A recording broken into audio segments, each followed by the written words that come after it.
بسم الله الرحمن الرحيم. SQL Server iyo sida computerka loogu shubo ayaynu yara sharaxina.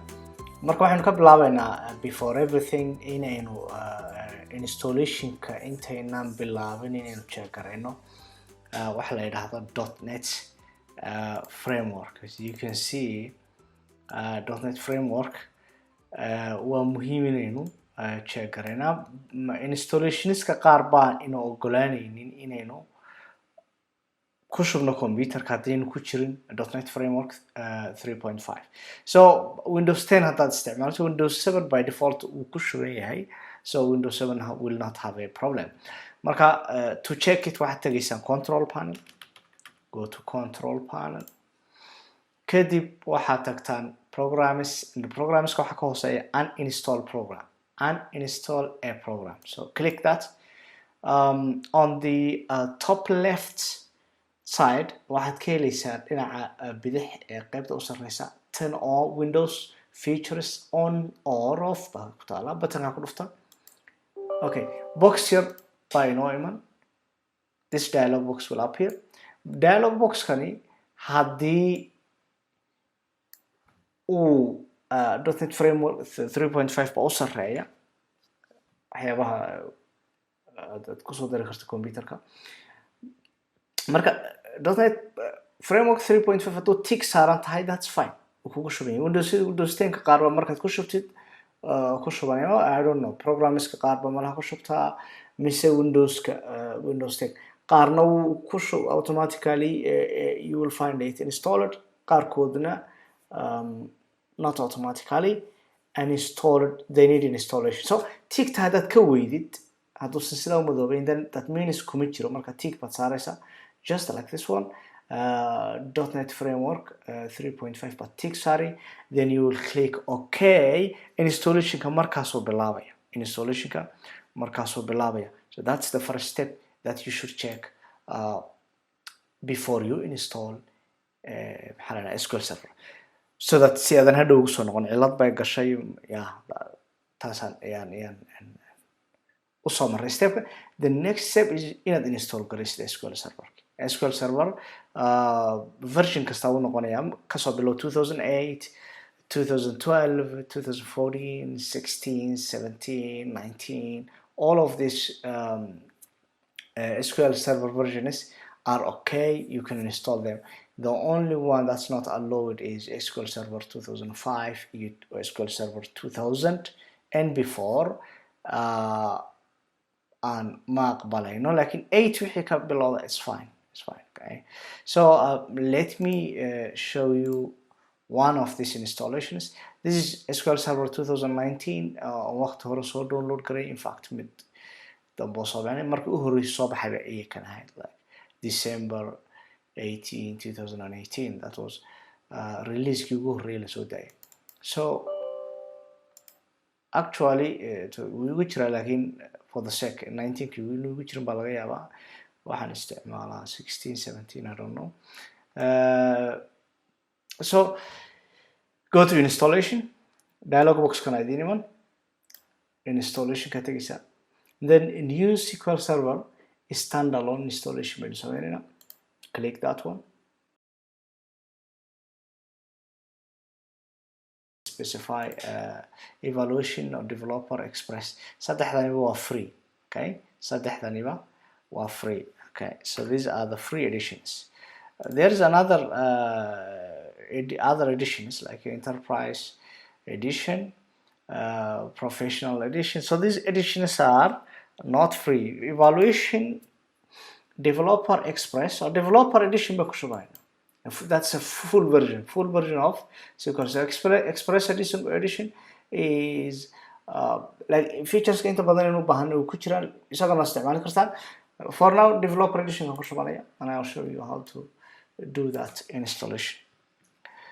The next, okay, accept license, check that box, don't forget.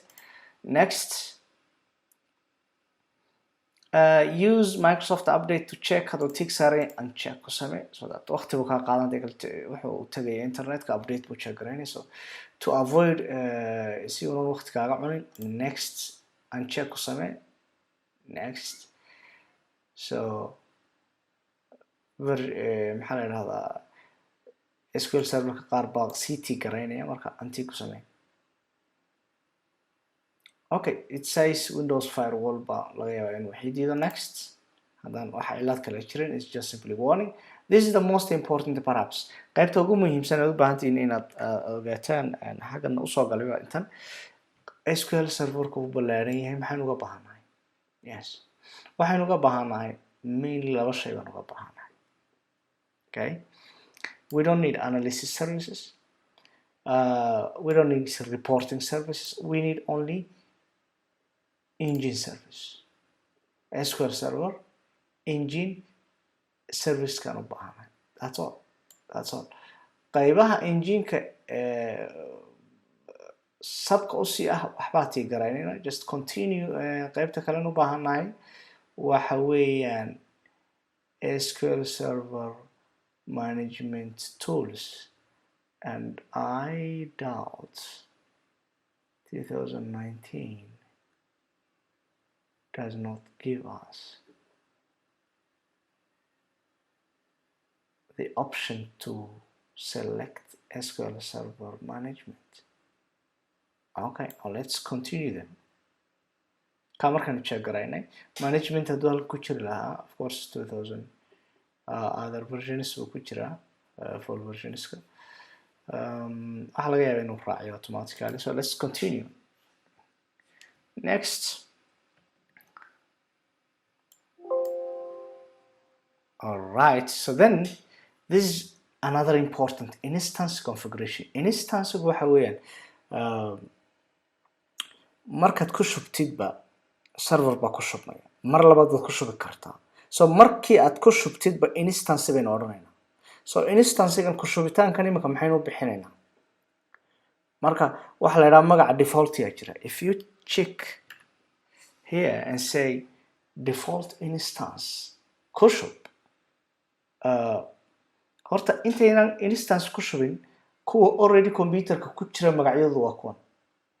MS SQL Server default instance-ga magaciisu waa MS SQL Server, already wuu ku jira. marka haddaan mar labaad default ku shub ku idhaahdo, because this is already existing, I will not be able to continue. Okay, because this instance is used. Default instance waa la haystaa. marka inaan 1 iyo wax ku daraya mooyaane ama number raacinaya mooyaane, already default instance that Microsoft SQL Server ka maqashid waa MS SQL Server magaca weeyaan. haddii kale wixii ka soo haray inta named instance uu noqonaya. Matalan ka kale igu jira waxaan SQL Express bay igu jira by that name SQL Express, isna wuxuu noqonayaa named. wixii ka soo haray MS SQL Server named instance. so kan ku shubayna imika named instance ayuu noqonayaa bay noqonaysaa. So let's say we may say my server. Okay, instance ID my server. Yes, it is taken my server. So that's it.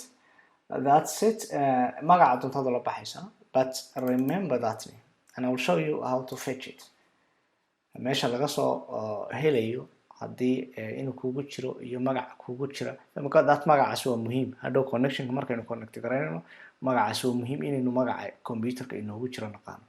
Okay, so these guys hadday sida yihiin waa fine. haddayna kuwan check garaysan account name-ku, you may need to check it. Okay, okay, so now SQL Server browser, these are services weeyaan. now this is disabled, uma baahnidin imika.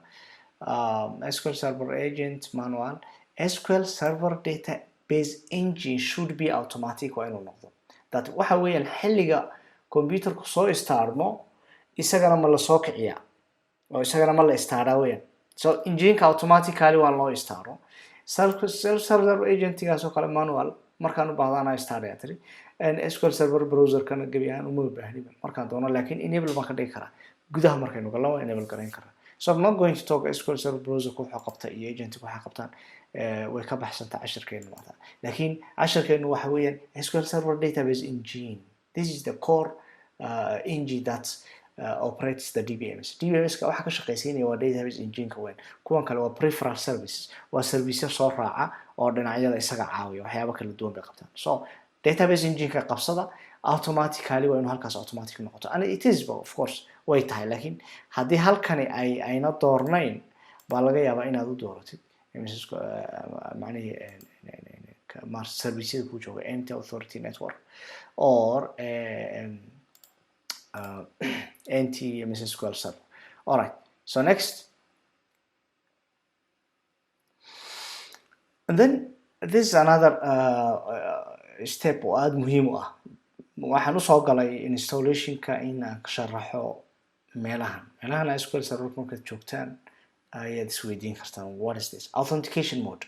Authentication marka serverka la furayo markastoo serverka la furayo sidee baa dadka loo kala gartaa yani dadku serverku ma aha any software ma sida Word oo kala ma iskama furi kartid iskama isticmaali kartid. It is a server, it should be protected, waa in la ilaaliyo. saa darteed imikaynu security-giisa sii sheegayna waa nooc ma leenahay in aynu isticmaalo laba marka security baa jira. SQL Server Authentication, which is SQL Server-ka user-ka ayaad ku dhex samaynaysaa user-ka isticmaalaya password username baad siinaysaa kadib markastuu ruuxa soo galaysa yiraahdo username iyo password-kii buu gelinaya. That is SQL Server Authentication. SQL Server-ka xaqiijinaya ruuxani inuu cid awood lahayd iyo inuuna san ahayn. Good, that's one. The other one is Windows Authentication. Windows-ka noo xaqiijinaya. That means yani ruux kasta user markaad samaysid awood baad siinaysaa mid waxaad siinaysaa guest baad ka dhigaysaa mid admin baad ka dhigaysaa mid owner baad ka dhigaysaa mid backup operator baad ka dhigaysaa whatever awoodo kala duwan bay leeyihiin awoodoodu waxay xadidan tahay. marka haddaad SQL Server Authentication tirahdid userska SQL Server-ka ku dhex samaysay awoodahaad siisay username password-koodii kusoo galayaan awoodihii marka hore aad siisay unbuu SQL Server ku siinaya haddii ay ahayd inay database-ka wax ka soo akhriyaan kaliya database-ka waxba ka soo akhriyi karaan hadday ahayd inay connect garayaan kaliya connection kuma loo ogolyahay hadday full authority u haystaan writing reading changing whatever full authority bay helayaan. Okay, so that's SQL Server Authentication. The other mode is Windows Authentication. inaad tirahdid awoodda waxaan u dhiibanayaa Windows-ka yani Windows-ku wuxuu leeyahay users buu leeyahay already imika marka computer-ka soo galaynay user baan ku soo galay Windows Authentication kan isku halaynay haddaad tirahdid macnaheedu waa maxay user kan soo galay imika awooddu leeyahay Windows-ka garanay marka Windows-ku kolba awooddu siiyo unba server kuma siinaya hadduu ruuxa soo galay guest uu yahay guest buu helaya. So inaad tirahdid Windows-ka maamulaya iyo inaad tirahdid SQL Server Authentication SQL Server-ka maamulaya. If you ask me labada keeba xoog badan Windows Authentication is more powerful lakin Windows Authentication is not fit for all cases. remotely markaynu isticmaalayno computer-ka remote computerska SQL Server Authentication-ska most of the time 99% intaan arkay la isticmaalaa markaynu laakiin locally isticmaalayno the better option is Windows Authentication. Okay, that's it. Then go to here and say specify SQL Server administrators. yaa maamulaya SQL Server-ka current user-ka maamulaya aan idhaahdo matalan Mubarak baa maamulaya add current user Mubarak ku dar or haddii kale on your ruuxku users kala rabo user badan inay maamulaan matalan computer-kan 3 user baa ku jira 4 user laba ka mid ah rabaa SQL Server-ka inay isticmaalaan saddexda kale markay soo galaan SQL Server ma furi karaan. So I will say add marka userski baan dooranay userski ayaan saas marka ku dooranaya and say find the userski aan doonaya waan soo dooranaya laakiin imika waan soo dhib yareysanaya waxaan leeyahay current user-ka unba awood siinaysa. That's it. Yes, that current user ayaad awood siinaysa. So let's say computer-ka markii hore la format gareeyo xisaan ku samaysan all right whatever next and then install. That's all and then no more questions. su'aalo lagu weydiinayo dama ma harin. The installation will complete itself. markay installation ku dhamaado let me pause the video there. markuu installation ku dhamaado ama iska socdo installation-ku don't think that inuu sidan u dhaqsayo. It may take time depending on your computer's power. marka computerada qaar baa laga yaabaa in badan inuu qaato just wait, there is no problem. hadduu qaato matalan 30 daqiiqo kale no problem, that's okay just wait and don't close the installation. It is working behind the scenes. Software xoog badan way waxa laga yaabaa in meelo computerku security ku weydiiyo ku yiraahdo software-kan ama antivirus ko kale inuu xuduuda laga yaabo oo inaad sii deysid. So the better option is marka SQL Server ku shubaysid antivirus-ka inaad qabatid ayaa option. Great, succeeded. So check that everything is successful. There is no failure here. Amount was successful. So let's see what ku shubay. Waxa ku shubay SQL Server Database, Genesis Browser, SQL Server. So wax kumu shubin la yiraahdo Management Studio interface-kii mid kamid ah ku shubaa laga yaabaa midkood kuma shubin. So marka customer database engine ku shubno labada user interface ku xigay marka dambe ka sheekayn doona.